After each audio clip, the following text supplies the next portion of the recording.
11월 23일 오늘의 말씀은 사사기 10장 1절에서 18절입니다. 아비멜렉의 뒤를 이어서 이사갈 사람 도도의 손자 부하의 아들 돌라가 일어나서 이스라엘을 구원하니라. 그가 에브라임 산지 3일에 거주하면서 이스라엘의 사사가 된 지 23년 만에 죽음에 3일에 장사되었더라. 그 후에 길르앗 사람 야일이 일어나서 22년 동안 이스라엘의 사사가 되니라. 그에게 아들 30명이 있어 어린 나귀 30을 탔고 성읍 30을 가졌는데 그 성읍들은 길르앗 땅에 있고 오늘까지 하본 야일이라 부르더라. 야일이 죽음에 가몬에 장사되었더라. 이스라엘 자손이 다시 여호와의 목전에 악을 행하여 바알들과 아스다롯과 아람의 신들과 시돈의 신들과 모압의 신들과 암몬 자손의 신들과 블레셋 사람들의 신들을 섬기고 여호와를 버리고 그를 섬기지 아니하므로 여호와께서 이스라엘에게 진노하사 블레셋 사람들의 손과 암몬 자손의 손에 그들을 파심해 그 해에 그들이 요단강 저쪽 길르앗에 있는 아모리 족속의 땅에 있는 모든 이스라엘 자손을 쳤으며 18해 동안 억압하였더라. 암몬 자손이 또 요단을 건너서 유다와 베냐민과 에브라임 족속과 싸움으로 이스라엘의 곤고가 심하였더라. 이스라엘 자손이 여호와께 부르짖어 이르되 우리가 우리 하나님을 버리고 바알들을 섬김으로 주께 범죄하였나이다 하니 여호와께서 이스라엘 자손에게 이르시되 내가 애굽 사람과 아모리 사람과 암몬 자손과 블레셋 사람에게서 너희를 구원하지 아니하였느냐. 또 시돈 사람과 아말렉 사람과 마온 사람이 너희를 압제할 때에 너희가 내게 부르짖음으로 내가 너희를 그들의 손에서 구원하였거늘 너희가 나를 버리고 다른 신들을 섬기니 그러므로 내가 다시는 너희를 구원하지 아니하리라. 가서 너희가 택한 신들에게 부르짖어 너희의 환난 때에 그들이 너희를 구원하게 하라 하신지라. 이스라엘 자손이 여호와께 여쭈되 우리가 범죄하였사오니 주께서 보시기에 좋은 대로 우리에게 행하시려니와 오직 주께 구하옵나니 오늘 우리를 건져내옵소서 하고 자기 가운데에서 이방 신들을 제하여 버리고 여호와를 섬기매 여호와께서 이스라엘의 곤고로 말미암아 마음에 근심하시니라. 그때 암몬 자손이 모여서 길르앗의 진을 쳤으므로 이스라엘 자손도 모여서 미스바에 진을 치고 길르앗 백성과 방백들이 서로 이르되 누가 먼저 나가서 암몬 자손과 싸움을 시작하랴. 그가 길르앗 모든 주민의 머리가 되리라 하니라.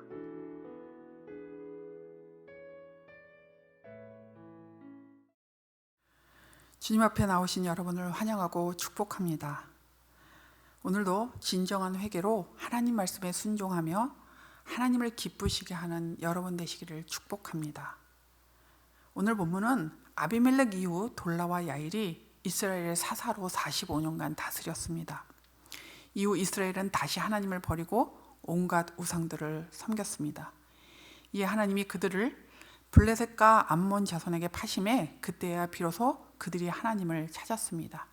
하나님은 그들을 구원하지 않을 것이라고 선언하시지만 그들의 간구에 마음 아파하시는 그런 내용입니다. 오늘 본문을 통해서 이스라엘이 어떻게 영적으로 타락하고 있었는지 하나님께서 그들을 어떻게 대하고 계신지를 살펴보겠습니다. 그리고 사사시대 같은 악한 세상에 살면서 우리는 어떻게 살아야 하는지를 묵상하겠습니다. 사사시대의 상황은 시간이 지날수록 악화되고 있었습니다. 영적 타락이 더 심각해지고 있다는 징후들이 오늘 본문의 곳곳에 나옵니다. 영적 타락이 더 심각해지고 있는 첫 번째 징후는 하나님의 말씀을 가벼이 여겼습니다.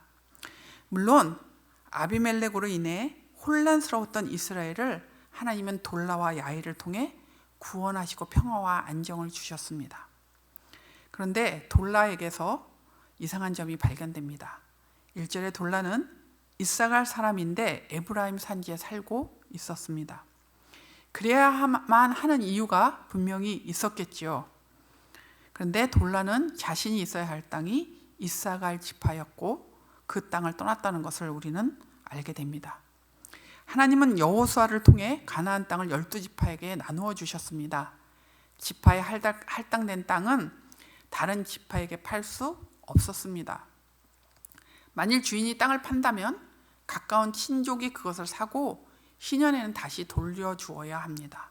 이런 예를 볼 때 하나님께서 정해주신 율법이 잘 지켜지지 않고 있었다라고 추측할 수 있습니다. 즉 하나님의 말씀을 가벼이 여기고 있었습니다. 두 번째 심각한 영적 타락의 징후는 우상 숭배가 더욱 심해졌다는 것입니다. 오늘 본문에 6절에서 18절까지는 11장에 나오는 입다 이야기의 출발점입니다. 사사기의 꼭 절반이 되는 지점입니다. 우리는 여기서 다시 사사기가 시작했던 부분으로 돌아오게 됩니다. 사사기 2장 11절에 이스라엘 자손이 악을 행하여 라고 나옵니다. 오늘 본문 6절을 보십시오. 이스라엘 자손이 다시 악을 행하여, 똑같은 일이 다시 반복되고 있습니다. 그러나 그때보다 더 악한 상황입니다. 6절에 가나안에 있는 우상뿐만 아니라 동서남북 주변 나라의 우상들까지 7종류의 우상을 섬깁니다. 이 우상들을 섬기느라 여호와를 버렸습니다. 여호와를 섬기지 아니하였다고 합니다. 이렇게 우상 숭배에 완전히 찌들어 있는 그런 모습을 우리가 발견하게 됩니다. 심각한 영적 타락의 세 번째 징후는 진정한 회개가 없다는 것입니다. 7절에 하나님께서 이스라엘의 우상 숭배에 진노하십니다. 결국 하나님께서는 블레셋과 암몬 자손에게 이스라엘을 파십니다. 이스라엘에게 학대와 공고가 심해졌습니다. 그러자 10절에 이스라엘이 하나님을 버리고 범죄했다고 자백하며 하나님께 부르짖습니다. 그런데 하나님께서 이전과는 다르게 반응하고 계십니다. 11절과 12절에 여호와께서 7 우상들을 섬기는 그들을 7번이나 구원하셨다고 말씀하십니다. 그럼에도 불구하고 그들이 하나님을 다시 반역하고 있다는 것을 한탄하고 계십니다. 그리고는 13절에서 14절에 그들의 부르짖음에도 다시 구원하지 않으시겠다고 말씀하십니다. 심지어 너희가 섬기는 우상에게 가서 구원해달라라고 하십니다. 왜 이렇게 말씀하셨을까요? 10절의 자백으로 볼 때 이스라엘은 죄를 인정했습니다. 그러나 인정이 곧 회개는 아닙니다. 이 인정은 압제와 고난을 통해 오는 고통에서 나온 것입니다. 하나님은 그들의 부르짖음이 진정한 회개가 아님을 알고 계셨습니다. 이러한 하나님의 반응에 16절에 이스라엘은 이방신을 버리고 여호와를 섬깁니다. 그러나 하나님께서는 이전처럼 그들을 구해낼 사사를 세우지 않으십니다. 즉각적으로 사사를 세우지 않으십니다. 오히려 하나님께서 이스라엘의 공고로 말미암아 마음에 근심하셨습니다. 또한 18절에 이스라엘은 하나님께 묻지도 않고 자기들끼리 상의하고 결정하는 모습을 발견하게 됩니다. 자기들 마음대로 지도자를 세우려고 합니다. 지도자의 자격으로 용맹한 전사여야 함을 내세웁니다. 이전에도 보잘것없는 군사로 하나님께서 이기게 하셨는데도 말입니다. 그들에게는 진정한 회개의 열매가 없었습니다. 여러분, 자녀들에게 하지 말라고 하는 것이 있죠. 그런데 자녀들이 하지 말라는 것을 꼭 합니다. 계속해서 말을 안 들으면 부모님들은 자녀들에게 벌을 주고 징계를 하죠. 그러면 많은 경우 아이들은 자신이 불편하거나 불이익을 당하게 되기 때문에 얼른 잘못했다고 합니다. 부모의 말에 순종하는 척합니다. 그러나 조금 지나면 또 불순종을 하죠. 여러분 자녀들만 그랬나요? 여러분은 어떠셨나요?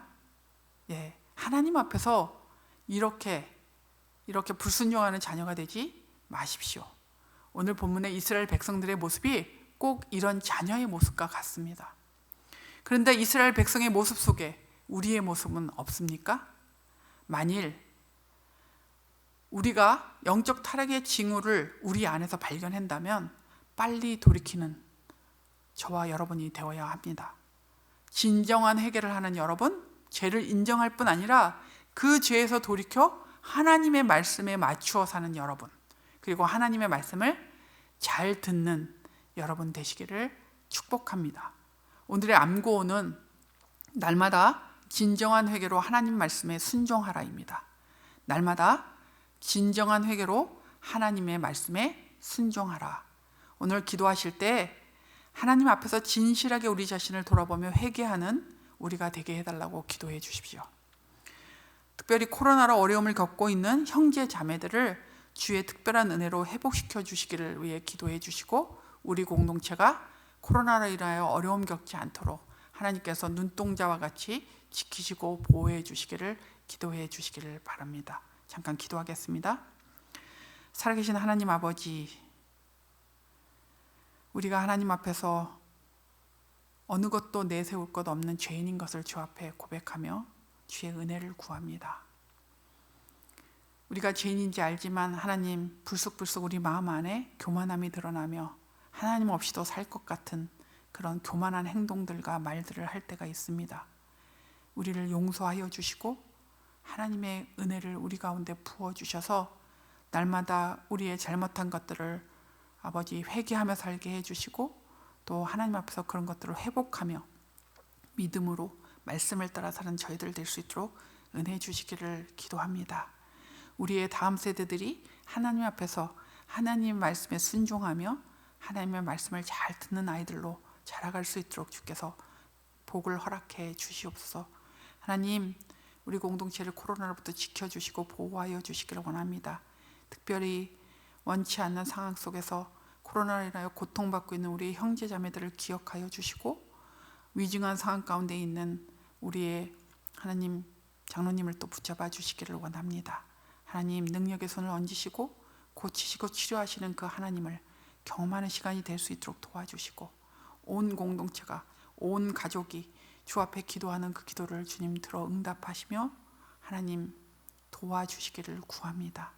하나님 아버지, 이제 2021년을 또 정리해가는 시간들로 우리가 달려가고 있는데, 하나님, 우리가 이 한 해를 되돌아보며 주님께 감사하게 하여 주시고, 또 주님, 우리가 부족했던 부분이 있다면 주님 앞에 회개하게 하여 주시고, 또 하나님 2022년에는 주께서 또 다른 새로운 일들로 우리를 인도하시고 이끄실 것을 믿고 기대하며 2021년을 잘 마무리하는 저희들 되게 해 주옵소서. 하나님 아버지, 저희들이 모일 때마다 주의 은혜를 간구하며 엎드릴 때 성령으로 충만한 공동체 되게 하여 주시고, 성령의 역사가 있는 그런 하나님 저희 교회가 될 수 있도록 은혜 주셔서 누구나 주님 앞에 나와 함께 예배하며 하나님 앞에 나아갈 때 하나님이 베푸시는 그 은혜들을 풍성하게 누리는 각 사람, 각 성도들 될 수 있도록 은혜 주시옵소서. 하나님, 사랑하는 목사님을 붙잡아 주시고 성령의 충만함과 능력을 더하여 주시며 우리 공동체를 이끄는 리더 양으로 세워주셨사오니 지혜와 분별력과 통찰력과 하나님 아버지 모든 필요들을 공급하여 주시기를 원합니다. 말씀을 자유롭게 선포하시기에 부족함이 없도록 그 성대를 회복시켜 주시옵소서. 하나님, 또한 특별히 기도하오니 아버지, 이 코로나 상황 속에서 경제적으로 어려워하는 사람들이 있습니다. 또 우리 공동체 안에 정서적으로 어려움 겪고 있는 사람들이 있습니다. 또 육신의 질병으로 고생하고 있는 사람들이 있습니다. 하나님 도와주시고 은혜 베풀어 주시고 주의 회복이 그들의 심령 안에, 그들의 육신 안에, 그리고 그들의 경제 상황 안에 일어나는 역사들이 있게 하여 주시옵소서. 나라와 민족을 위해 기도합니다. 하나님 도와주시고 이 나라와 이 민족 그리고 이 온 세계가 코로나로 인해 고생하고 있는데 하나님 이 기간을 단축시켜 주시고 빨리 코로나가 종식될 수 있도록 도와주시며 나라와 민족 안에 하나님, 우리가 하나님의 백성임을 기억하며 믿는 자들이 일어나고 믿는 자들이 기도하는 그런 이 나라와 이 민족이 되게 하여 주시옵소서. 특별히 내년에 있을 대선에 하나님이 준비한 귀한 일꾼이 뽑히는, 그리고 하나님을 두려워할 줄 알고 하나님의 정의와 공의를 베풀 줄 아는 그런 리더가 뽑힐 수 있도록 주께서 간섭하여 주시옵소서. 오늘도 저희들이 주님 앞에 기도함으로 나아갈 때 기도 가운데 역사하시는 주님을 만나는 복을 허락하여 주시옵소서. 감사하며 예수님의 이름으로 기도합니다. 아멘. 하늘에 계시는 우리 아버지여, 이름이 거룩히 여김을 받으시오며 나라가 임하시오며 뜻이 하늘에서 이루어진 것 같이 땅에서도 이루어지이다. 오늘 우리에게 일용할 양식을 주시옵고 우리가 우리에게 죄진 자를 사하여 준 것 같이 우리의 죄를 사하여 주시옵고 우리를 시험에 들게 하지 마시옵고 다만 악에서 구하시옵소서. 나라와 권세와 영광이 아버지께 영원히 싸움나이다. 아멘.